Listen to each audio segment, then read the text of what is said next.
If it starts thundering, I'm coming down. We're gonna have a race to see who's got first on the green. Uh-oh, here she comes. She ain't looking up here yet. As she said this way. Wife alert, wife alert. Oh, just hanging around. We're doing hot gas yet. Oh, it's hot. Even though the sun hasn't been out, this metal is nice and toasty.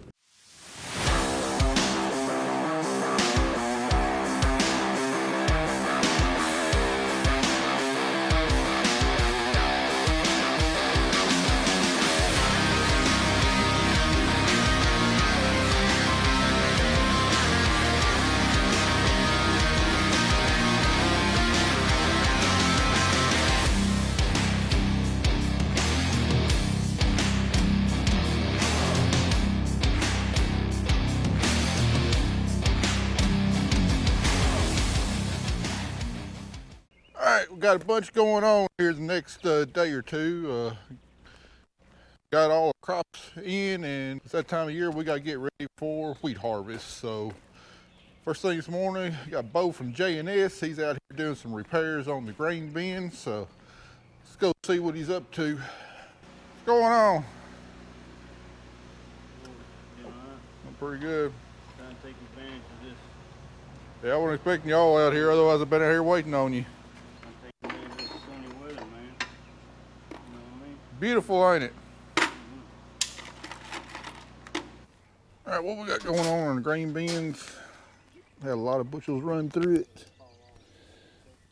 See right there where all the grain finally worn through the pipe. So, only solution for GSI is to replace this whole elbow, which is expensive. It requires breaking the loop chain that goes up and down through here, which we definitely don't want to do.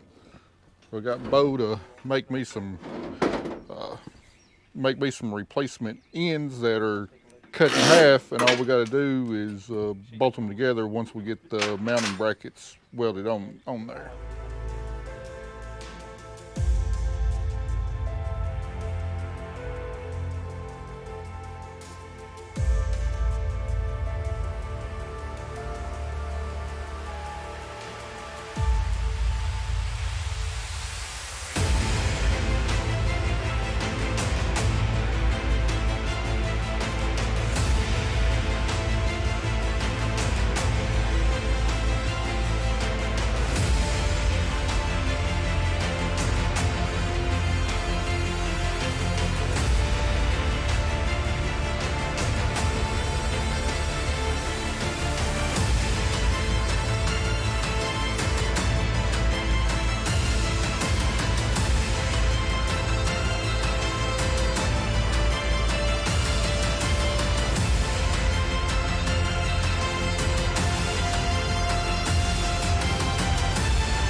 Hey, got the first one finished up. The sucker fits like a glove.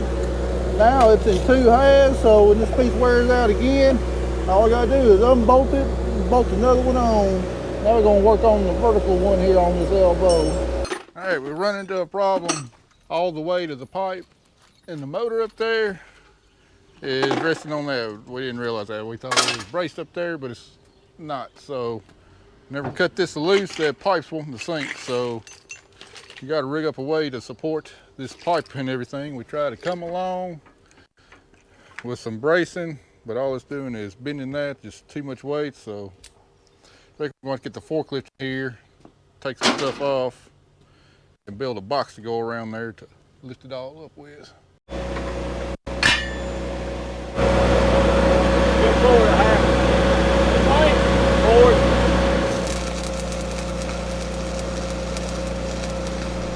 All right, ease up.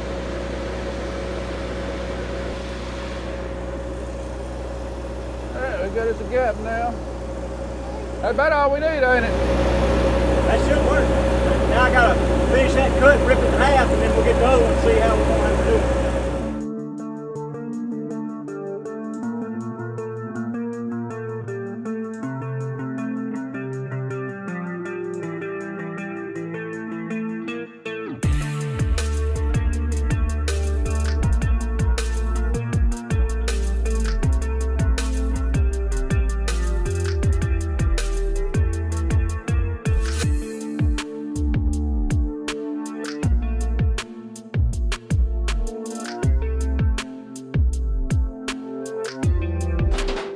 right, it is all finished up. Got both in and out replaced. This thing was originally put together in 2011, so it made it 10 years. Hopefully it'll be good for another 10 years. We do have a real easy place to access to replace the paddles though. All we gotta do is just unbolt that, and we got a nice big 360-degree place where we can get to the paddles and bolt them up and unbolt them. Now the only thing we got left to do on here on the bends is grease it and adjust the chain tension and position the unloading or the bend sweep augers, and I think we'll have this ready to go. Got everything sprayed, everything tucked away. Now we are moving on to the task of wheat harvest prep. I've got the Draper header in the shop right now. Got to go through a few things on it, get it situated, get it greased, change the filter on it, go through all that. Anyways, I'm headed to Case IH. I picked up some parts for the Draper header last week, and come to find out it's the reverse parts. So I'm headed back to go swap them out real quick and get back on this Draper header. So, all right, back from getting parts, back here in the shop. Now it's time to go through everything, get all the grease zerks, put that hydraulic filter on, crop cleaner put on the end, check the tires on the trailer just to be sure, and this thing will be ready to go.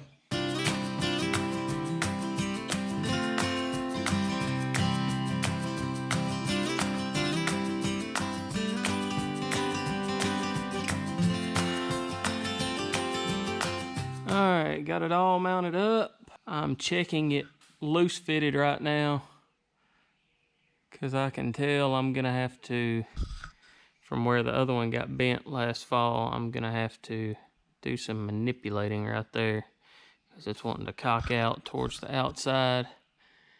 And if it does that, it's going to hang this bar, rip it off, and that's just another waste of money.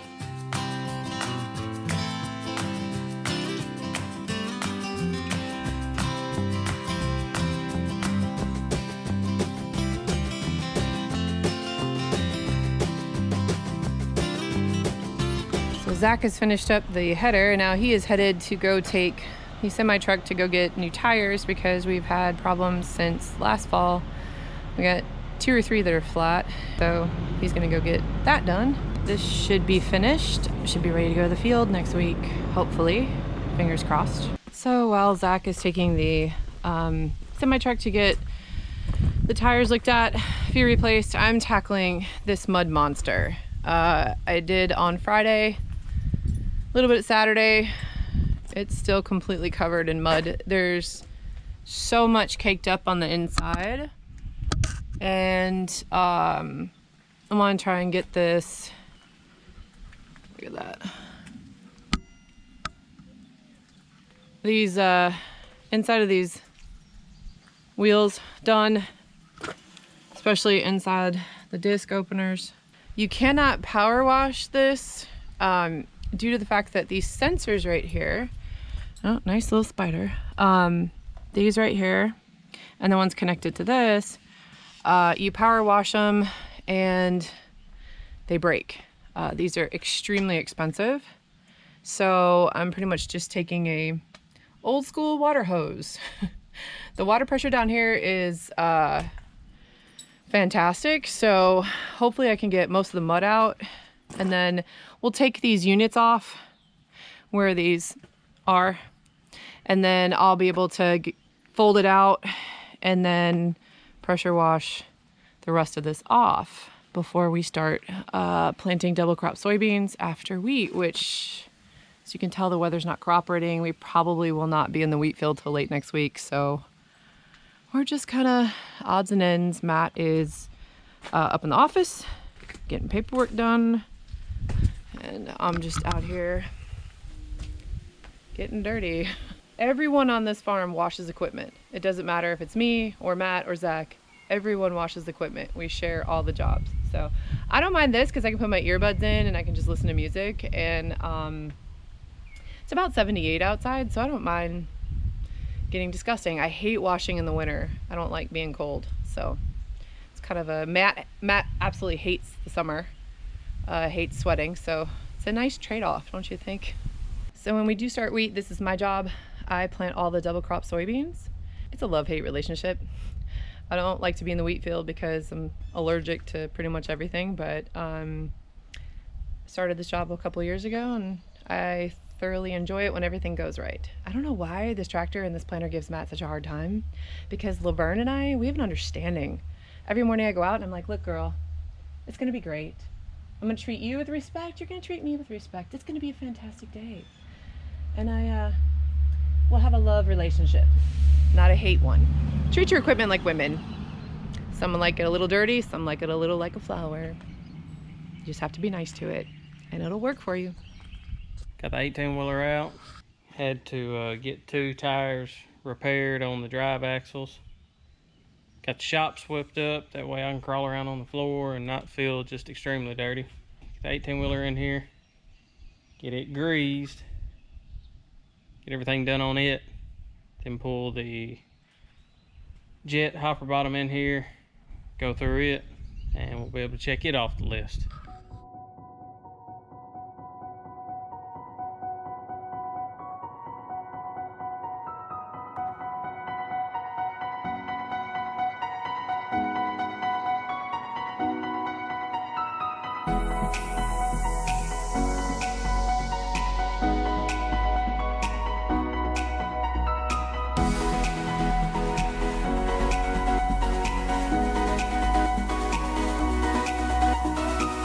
Alright, so we got the truck serviced. Got to get the oil changed and the filter changed, and it'll be done. The trailer pulled in here. Ignore the spots. We had some paint break loose. And we've got to touch that up. Grease, check the oil levels in the hubs, check the tire pressure, adjust the brakes, make sure they're good, drain the air tank, check the roller wheels on the hoppers, make sure they're not locked up. The rig will be ready to go, and we'll be pulling something else in here. Yay. More rain. You know, I was starting to get worried that our puddles were drying out, getting thirsty. Oh, another day. All right, first thing this morning, I've got to button up the trailer. I've got just a few more things to do, and the truck and trailer will be ready to pull out. And then, so it never fails, when you think you're done, you're not done. Finishing up the trailer, I was checking tires, make sure everything was good. I get to the last tire that I'm checking, and I realize I can't get to my valve stem. We replaced the trailer brakes right before harvest last fall, and the tire that I'm on right now,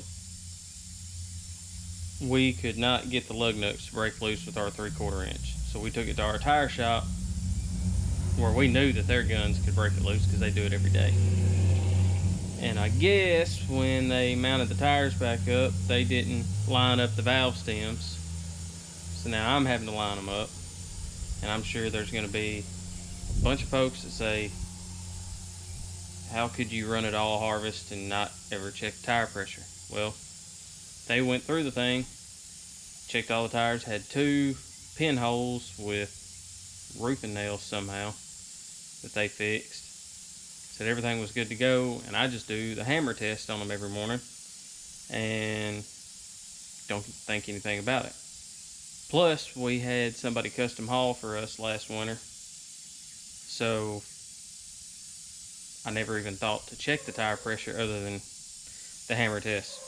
So that's why. But anyways, I've got to yank this dual off and spin it to where I can line up my inside tire to where I can check the tire pressure on it, and then I'll be done.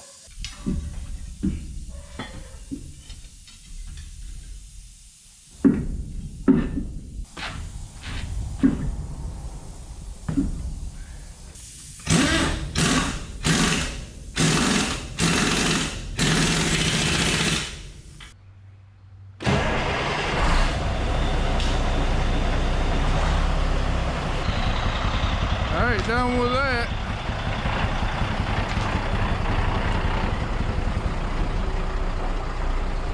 all done. It's ready for the first 1,100 bushels of wheat. We got a little paint to do on the side this summer where we blew some off. All right, looks like we got about 2 hours before the next batch of rain gets here. You want to get these grain bins knocked out? I'm gonna try to get them knocked out when it's 80 degrees and not 97. It's only gonna get hotter from here. All right, which tower you want to climb? I do both of them. I need I gotta climb one. I can't have everybody on YouTube thinking I'm a sissy. I gotta climb at least one. I'll take this one if you don't mind. It's a little bit closer to the ground than the other one. Okay.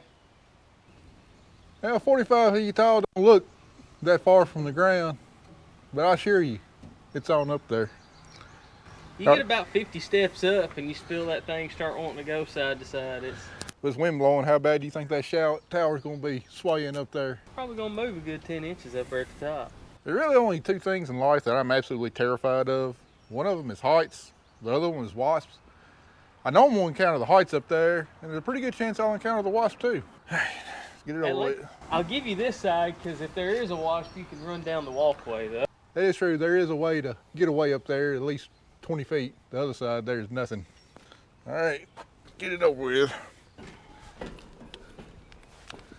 Before I get any higher, you want to check them cross braces, make sure we got them bolts good and tight. Those cross braces we had to take loose when we was replacing the...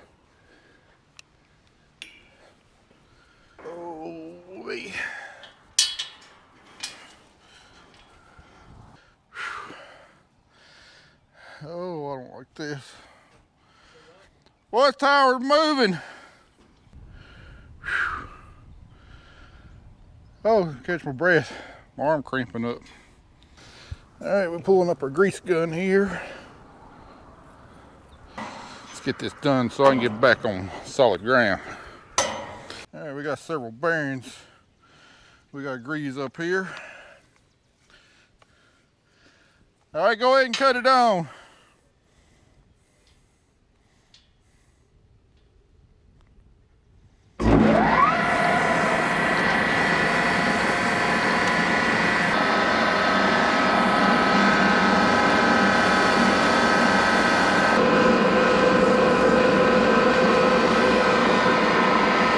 Alright, you guys shut it off.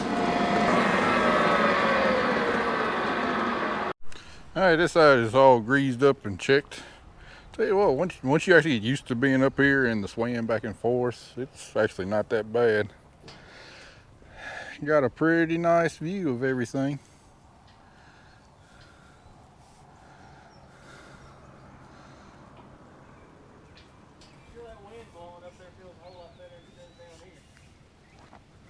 All right, now for the long trip down. It's a workout getting up here for sure. Wish I splurged on that catwalk all the way across so we ain't gonna climb each of them individually. I feel a bit more stable up here. This thing ain't swaying back and forth like that tower over there was. I still get nervous walking on these roofs. They are pretty flimsy. What do they look like? There's a nest in there. There's one starting. If I could open that drop door. Ain't gonna be nothing in there except maybe some bird eggs. I hate birds. For life of me, I ain't got no idea how they get in there. We got screens on all the vents and the doors is closed. Here we go. Whoa. That would have stopped a little weed up. That ain't all of it. That's some busy little birds there. I'm as far as my arm can reach and there's still more nests packed down in there. Yeah, I got a little bit longer arm. Let me scoot around there.